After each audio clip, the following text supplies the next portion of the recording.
To North London, and Damesh Eza, I should say, a wanted man by North London. Certainly is.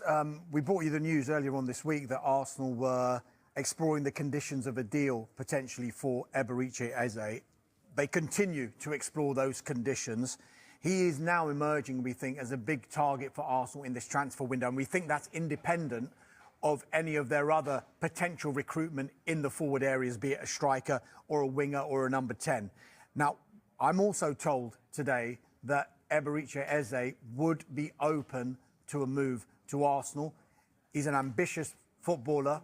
He wants to play Champions League football. He's obviously an England international as well. We do know that Tottenham Hotspur have also been interested in Eze during this transfer window, but we think now that they are focusing on other targets for now. Right. And so Arsenal, I think, will look at Eze and think, do you know what, he could be perfect for the way we want to play. Not cheap. Of course he's not, and it's good that you mentioned that because it is a release clause situation we've got here. So it's £60 million, we think, which could rise to £68 million. Now, it's easy for a club just to say, yes, we'll meet that release clause. And the selling club, in inverted commas, can't do much about that. But sometimes, even with a release clause, you can have a situation where a club wants to negotiate on that release clause, in which case, in this case, if Arsenal were to do that, they would have to approach Crystal Palace and say, I know the release clause is this much, but we would like to pay this much, and this is how we'd like to pay it. And that's not necessarily to pay less than the release clause, because the 16 plus 8 is something that would almost be guaranteed to Crystal Palace. Right. Whereas if Arsenal went in and said, actually, we'd be willing to pay 70 to 75 for argument's sake, and people would say, why would you want to pay more than the release clause? It could be in exchange for favourable payment terms. So it could be the case that the release clause, you need to pay in 3 instalments, for example. But if Arsenal say to Crystal Palace, well, actually, we want to pay you a bit more, but we'll do it in 4 instalments, because we know that everyone is looking at their financial fair play and their profit and sustainability rules, and they are done on a 3-year rolling basis. So, look, Arsenal might say, yes, here is the release clause money, we're willing to pay it. Let's discuss this with Gyokeres Eze and sort out the personal terms. We're quite a long way from that, admittedly, but it's clear that Gyokeres Eze is definitely a player of interest for Arsenal. So many details to iron out before the deal actually goes on, isn't it? OK, we mentioned Chelsea's business just a moment ago, but one of their forwards is actually interesting Arsenal, Mark. Yeah, so Damesh mentioned Gyokeres Eze as being probably the #1 target down that left-hand side, although they do have an extensive list of possible options. I'll just run you through them now because there are, well, I guess four possible options, really. Okay. We've spoken about one, the 3 others.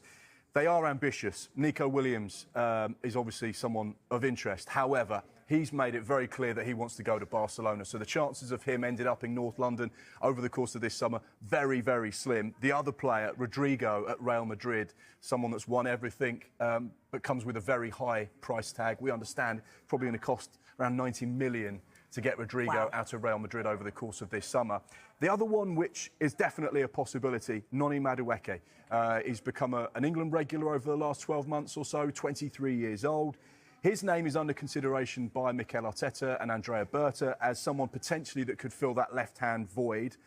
He's a type of player that is versatile, which Mikel Arteta likes, and he can stretch defences as well. He's almost like a Bukayo Saka, but on the left-hand side, and he can just get into those pockets of space and drive with the ball and really take Arsenal up the pitch. Now, Chelsea don't want to sell, and they don't need to sell, but as Damesh mentioned at the top of the show, when Chelsea go and sign people like João Pedro, Liam Delap, and there's rumours about others, does that mean that they're just getting those players in first so they can start to allow a few out the back door later on? Generally, that's how an organised and structured club would work. They'd get their business done early, get the players in that they want, and then they'd go and try and explore the options to sell players.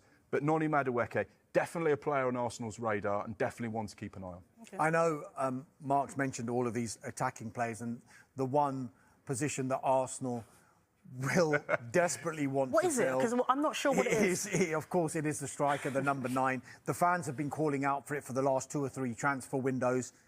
I still expect Arsenal to go into the market and sign a striker in this transfer window. Yeah. They're still going for Gyokeres in the number 10 role, or maybe one of the wide positions, and a winger as well. So, like I mentioned before, the Eze deal, however early it is at the moment, their interest in him isn't instead of other attacking options that they might have. But it should be said here as well, Arsenal are quietly going about their business here still, because even though all of the talk... They haven't done much, have they? No, but even though all of the talk has been about a striker and are they going to bring a striker in, they've got other areas of the pitch that they wanted to strengthen. They thought, right, Neto's gone back to Bournemouth. He was on loan at Arsenal last season, the goalkeeper, so we need a number 2 goalkeeper. Sure. We need to bring in a central defender as well, and we want to bring in an out-and-out central defender, because we have got 3 central defenders at the club in Gabriel, in Saliba and in Kivior, but we have other players who can play at full-back and in the centre of defence as well, like the likes of Calafiori and Ben White. But maybe we want someone who is an out-and-out central defender. They've lost Jorginho and they've lost Thomas Partey, who they didn't agree a new contract with. So those 4 players, they were thinking, right, we need to replace those as well as what everyone wants us to do, which is bring in a striker. It's a tough job for a new director of football, no? But they're going about their work at the moment. Kepa has signed. That was announced yesterday. £5 million release clause from Chelsea. This is a goalkeeper who still holds the record as the most expensive goalkeeper at over £70 million. They got him for £5 million. Great competition for David Raya. Centre-back, they're still working on a deal for Christian Mosquera from Valencia.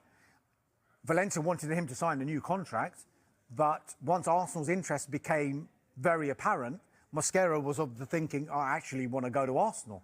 He's only got a year left on his contract, and so Arsenal will probably think that they can do a good deal here, because the further down his contract runs, the market is going to be less favourable as far as Valencia are concerned with regard to the finances of that deal. So they're still working on that deal. There is a gap in valuation, but I think the direction of travel would suggest that they can meet somewhere whereby both clubs are happy. And I mentioned the Partey and the Jorginho departures. Martin Zubimendi, that one should be announced sooner rather than later. They've met the £51 million release clause. The personal terms have been agreed in principle. And Christian Norgard from Brentford, 31 years old, admittedly, but Thomas Partey's in his 30s as well. So they see him as a kind of a like-for-like replacement for Thomas Partey as well. So as much as people are saying, oh, why are they not signing a striker? There are other areas of the pitch that they needed to strengthen, and they've gone about their business by doing that, and fully expect them to bring in 3 more attacking players. We're talking about Eze, we're talking about a left winger and the elusive striker. Still plenty of time for Arsenal. 2 months to go until the window closes.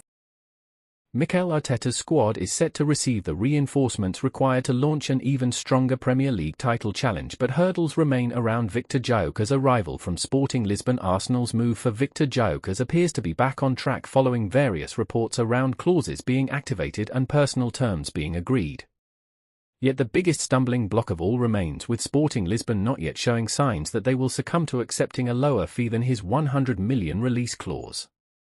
The wait goes on for Martin Zubimendi's move from Real Sociedad to be announced, while talk of an audacious move for Crystal Palace star Gyokeres is picking up. And that all means that only one summer transfer has so far been officially completed, with Chelsea goalkeeper Kepa Arrizabalaga arriving to compete with David Raya for the starting job. Here is the state of play at Arsenal as Mikel Arteta looks to strengthen his squad with just over a month to go before the Premier League's new season kicks off.